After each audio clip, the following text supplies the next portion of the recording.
Madam President, Mr. Secretary General, world leaders, ambassadors, and distinguished delegates, 1 year ago I stood before you for the first time in this grand hall. I addressed the threats facing our world, and I presented a vision to achieve a brighter future for all of humanity. Today I stand before the United Nations General Assembly to share the extraordinary progress we've made. In less than 2 years, my administration has accomplished more than almost any administration in the history of our country. America's so true.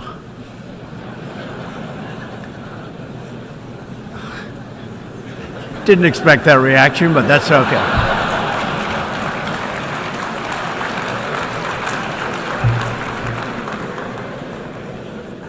America's economy is booming like never before. Since my election, we've added $10 trillion in wealth. The stock market is at an all-time high in history, and jobless claims are at a 50-year low. African American, Hispanic American, and Asian American unemployment have all achieved their lowest levels ever recorded. We've added more than 4 million new jobs, including 500,000 manufacturing jobs. We have passed the biggest tax cuts and reforms in American history. We've started the construction of a major border wall, and we have greatly strengthened border security. We have secured record funding for our military, $700 billion this year, and $716 billion next year. Our military will soon be more powerful than it has ever been before. In other words, the United States is stronger, safer, and a richer country than it was when I assumed office less than 2 years ago. We are standing up for America and for the American people, and we are also standing up for the world. This is great news for our citizens and for peace-loving people everywhere. We believe that when nations respect the rights of their neighbors and defend the interests of their people, they can better work together to secure the blessings of safety, prosperity, and peace. Each of us here today is the emissary of a distinct culture, a rich history, and a people bound together by ties of memory, tradition, and the values that make our homelands like nowhere else on earth. That is why America will always choose independence and cooperation over global governance, control, and domination. I honor the right of every nation in this room to pursue its own customs, beliefs, and traditions. The United States will not tell you how to live or work or worship. We only ask that you honor our sovereignty in return. From Warsaw to Brussels to Tokyo to Singapore, it has been my highest honor to represent the United States abroad.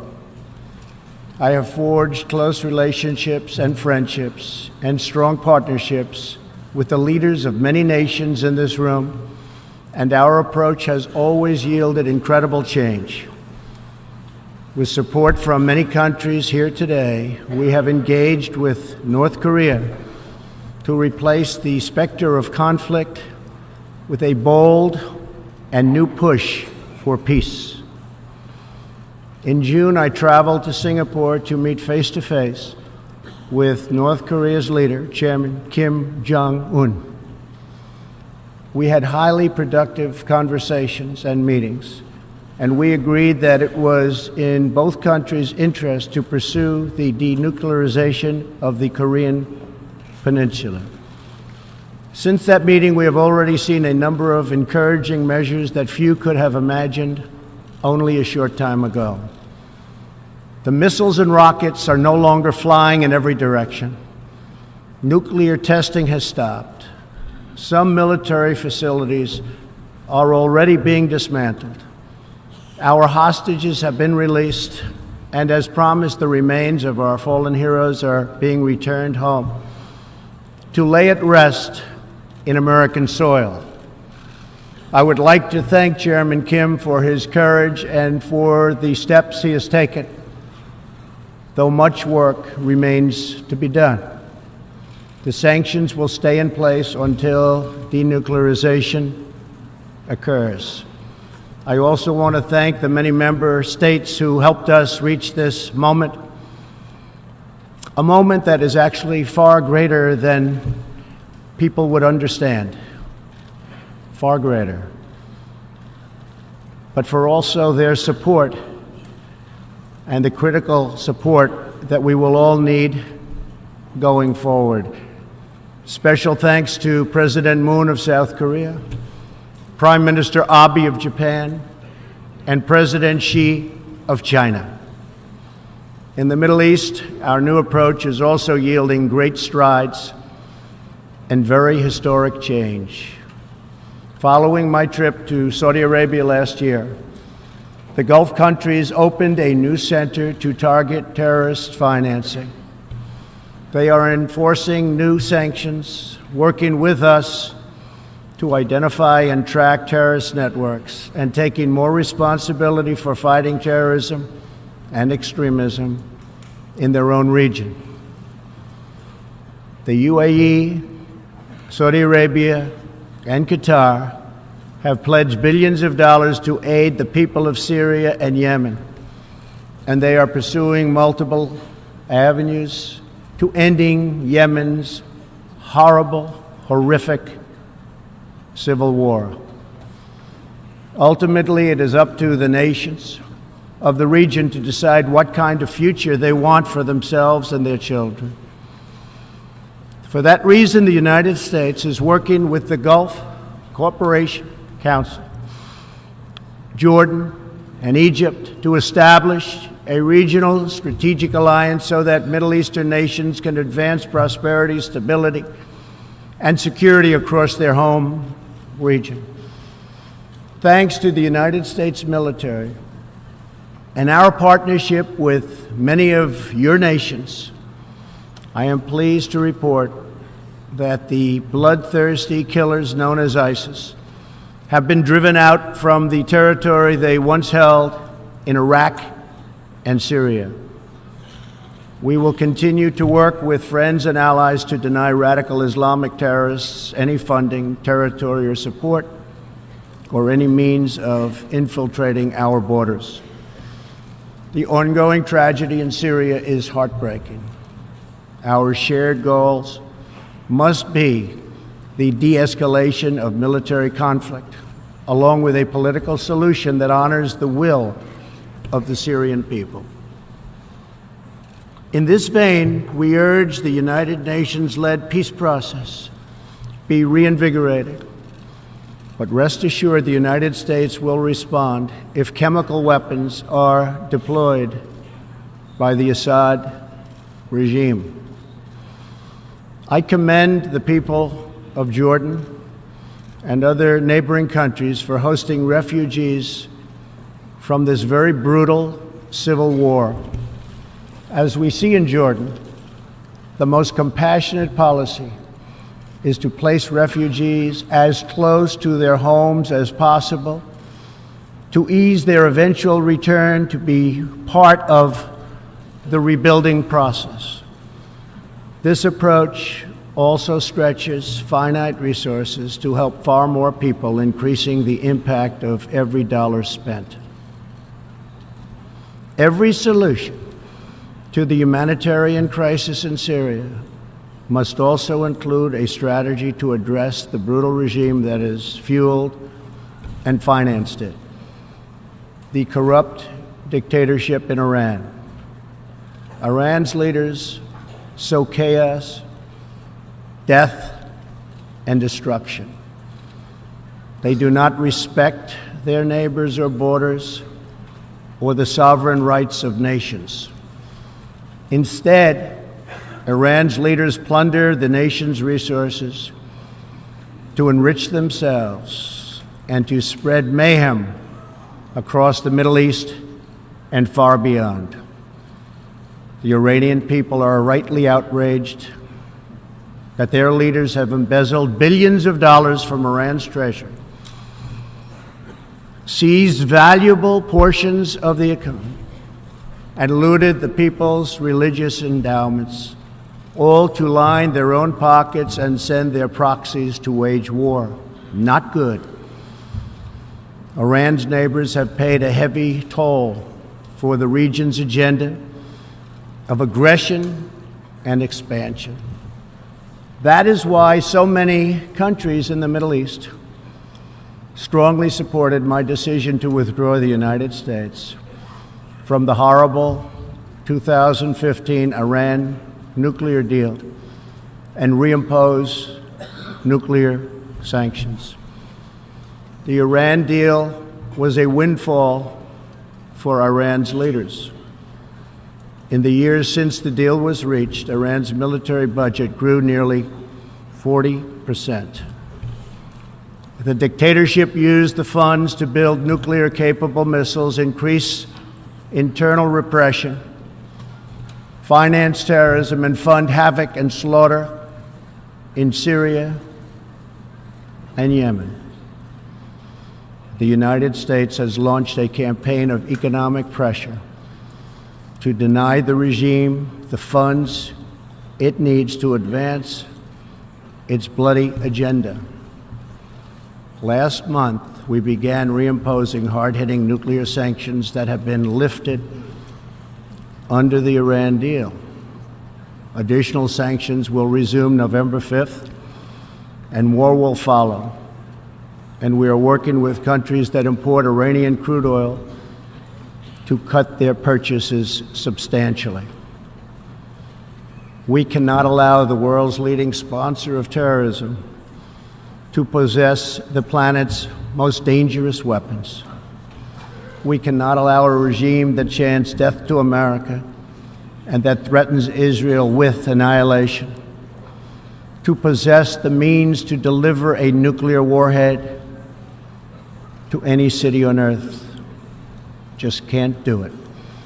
We ask all nations to isolate Iran's regime as long as its aggression continues.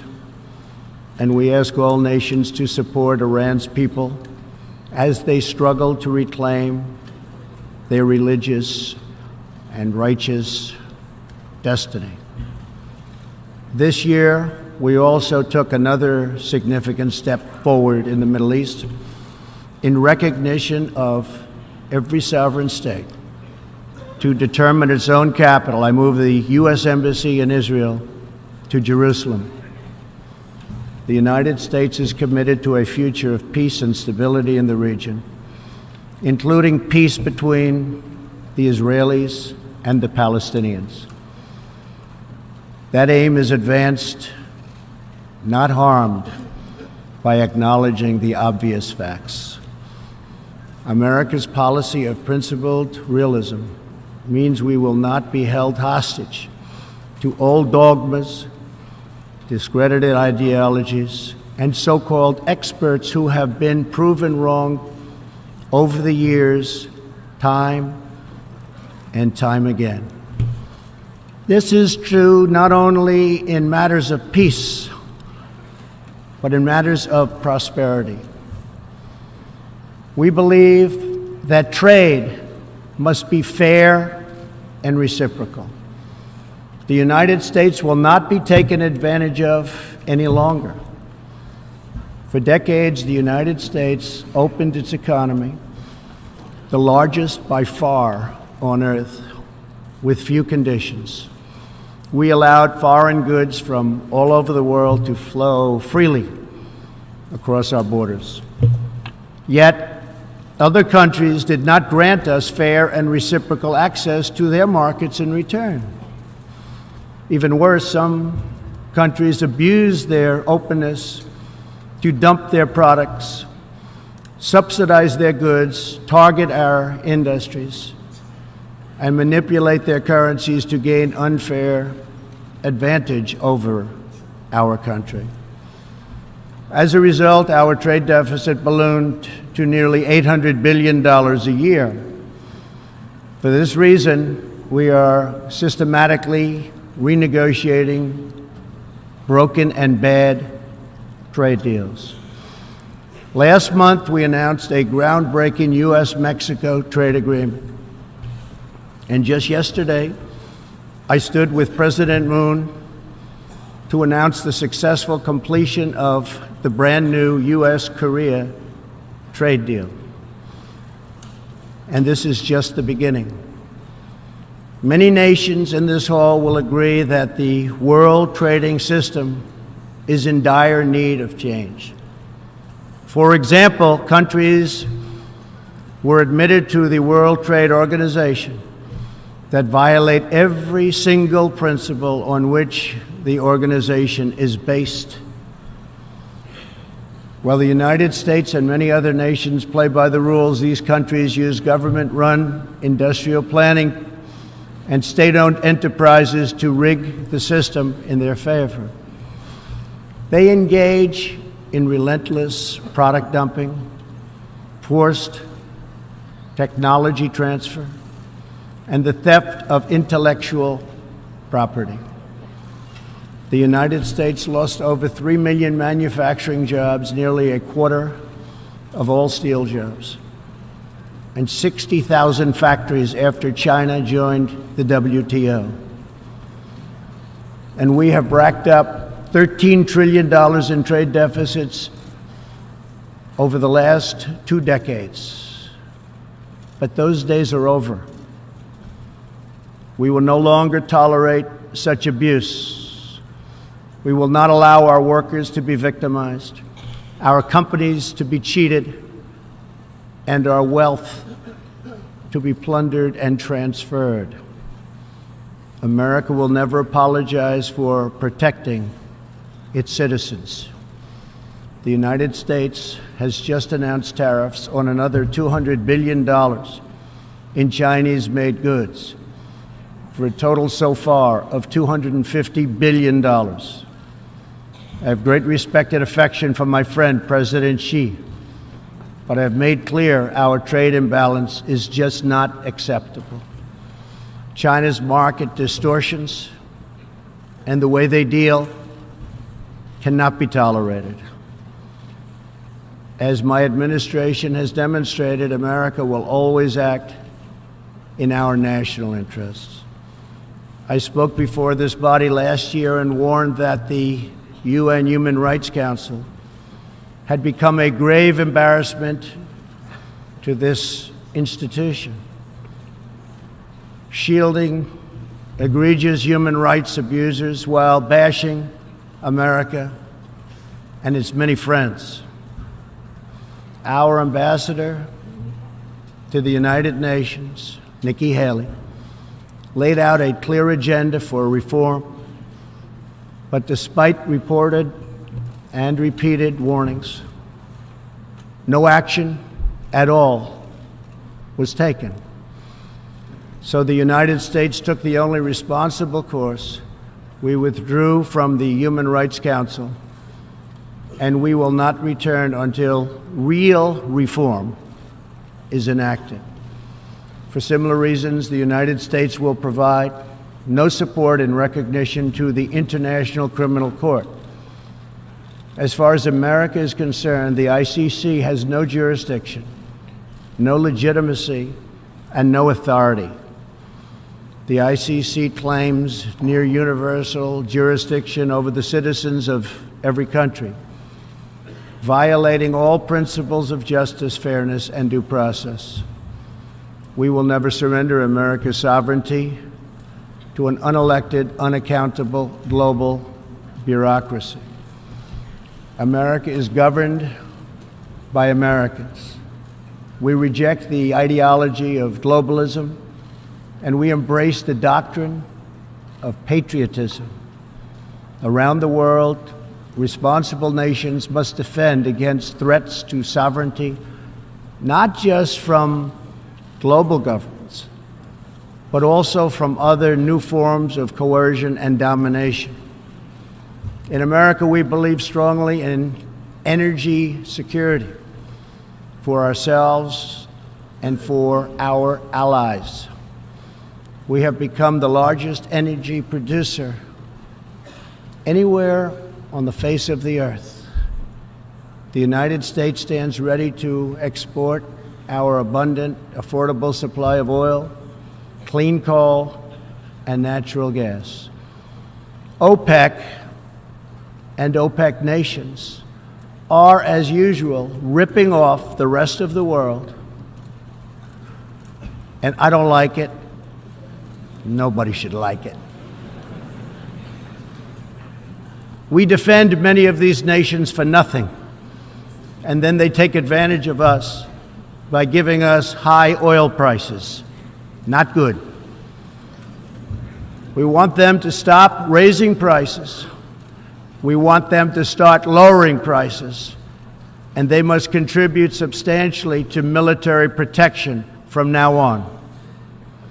We are not going to put up with it, these horrible prices, much longer. Reliance on a single foreign supplier can leave a nation vulnerable to extortion and intimidation.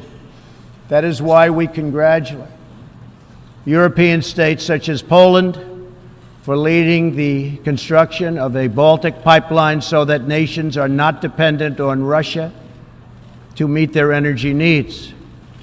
Germany will become totally dependent on Russian energy if it does not immediately change course. Here in the Western Hemisphere, we are committed to maintaining our independence from the encroachment of expansionist foreign powers. It has been the formal policy of our country since President Monroe that we reject the interference of foreign nations in this hemisphere and in our own affairs. The United States has recently strengthened our laws to better screen foreign investments in our country for national security threats. And we welcome cooperation with countries in this region and around the world that wish to do the same. You need to do it for your own protection. The United States is also working with partners in Latin America to confront threats to sovereignty from uncontrolled migration. Tolerance for human struggling and human smuggling and trafficking is not humane. It's a horrible thing that's going on at levels that nobody has ever seen before. It's very, very cruel.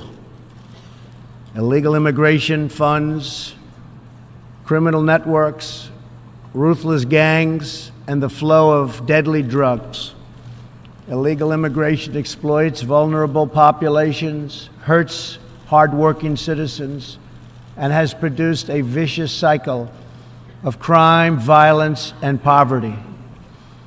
Only by upholding national borders, destroying criminal gangs, can we break this cycle and establish a real foundation for prosperity.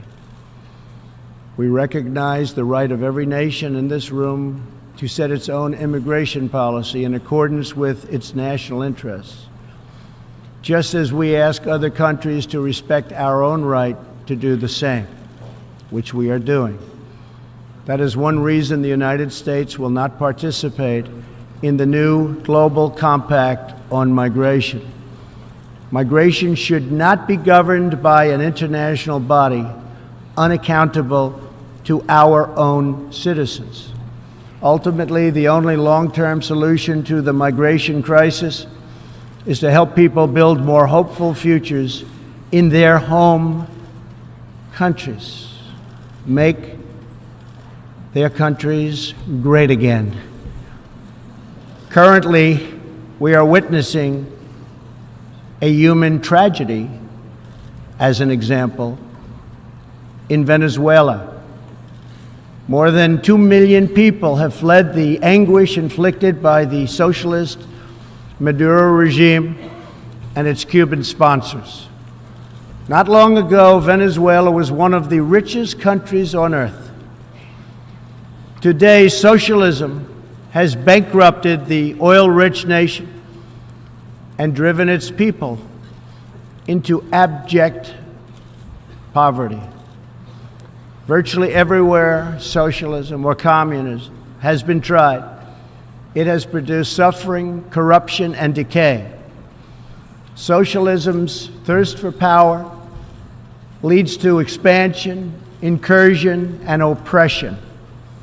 All nations of the world should resist socialism and the misery that it brings to everyone. In that spirit, we ask the nations gathered here to join us in calling for the restoration of democracy in Venezuela.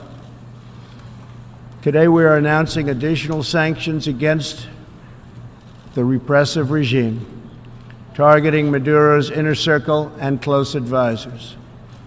We are grateful for all of the work the United Nations does around the world to help people build better lives for themselves and their families. The United States is the world's largest giver in the world by far of foreign aid, but few give anything to us. That is why we are taking a hard look at U.S. foreign assistance. That will be headed up by Secretary of State Mike Pompeo. We will examine what is working, what is not working, and whether the countries who receive our dollars and our protection also have our interests at heart. Moving forward, we are only going to give foreign aid to those who respect us and, frankly, are our friends. And we expect other countries to pay their fair share for the cost of their defense. The United States is committed to making the United Nations more effective and accountable. I have said many times that the United Nations has unlimited potential.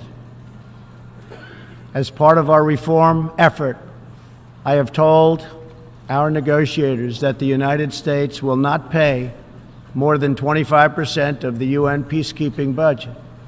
This will encourage other countries to step up, get involved, and also share in this very large burden.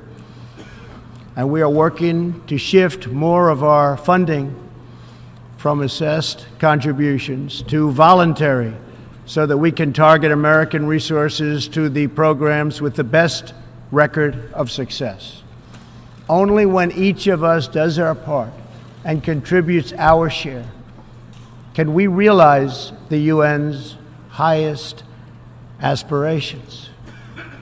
We must pursue peace without fear, hope without despair, and security without apology.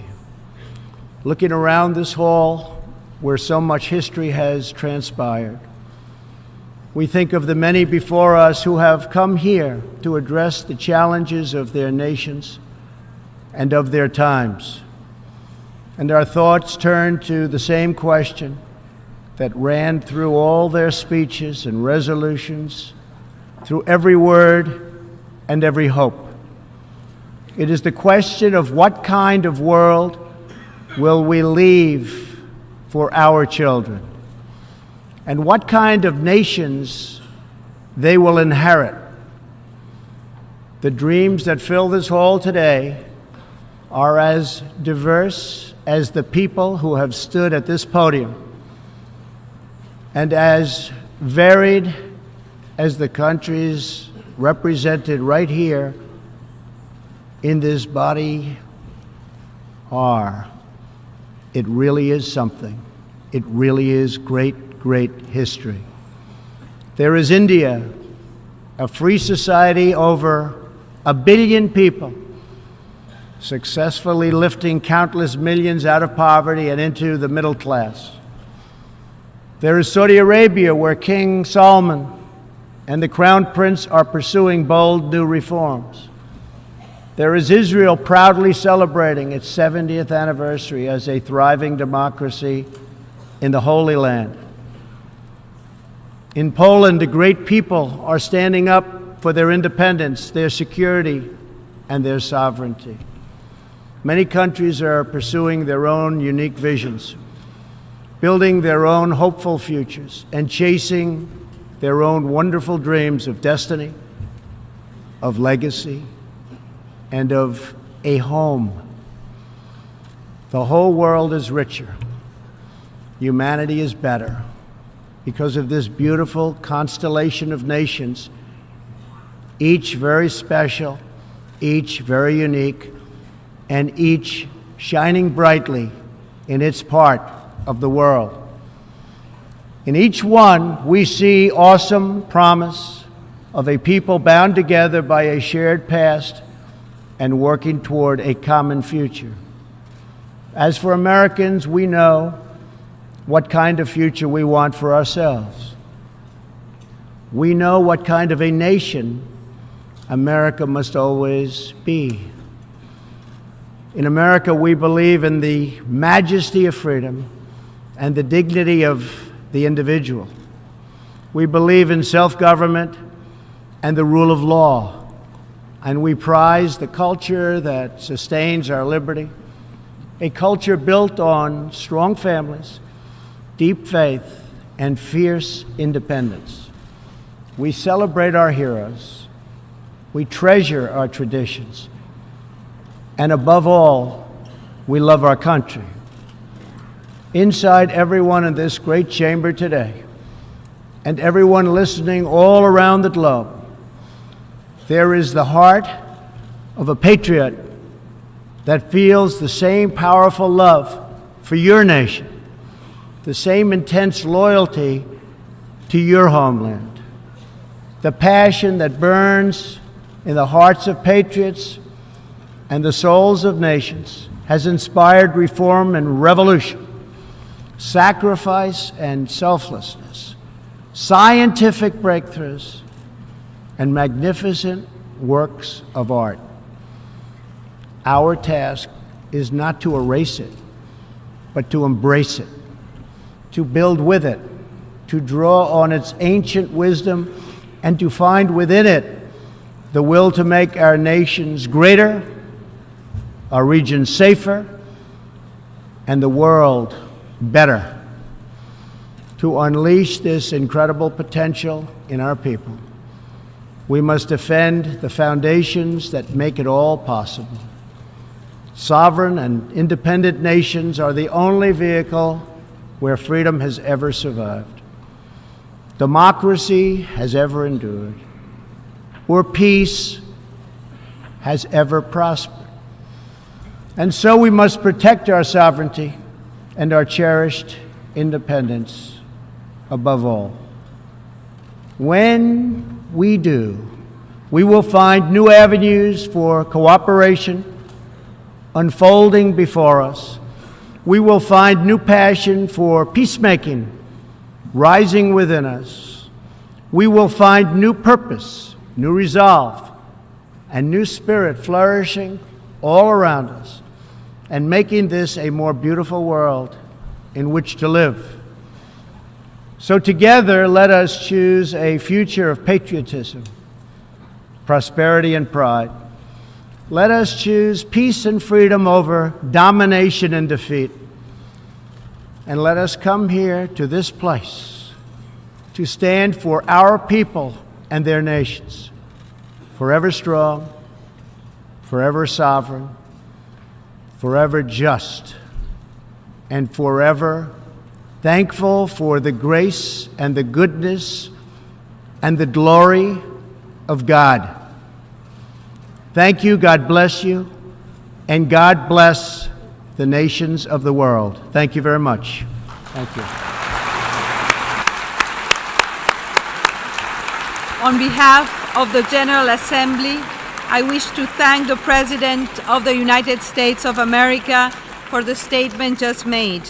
May I request representatives to remain seated while we greet the President, after which the meeting will stand suspended for 5 minutes before resuming to hear the next speaker.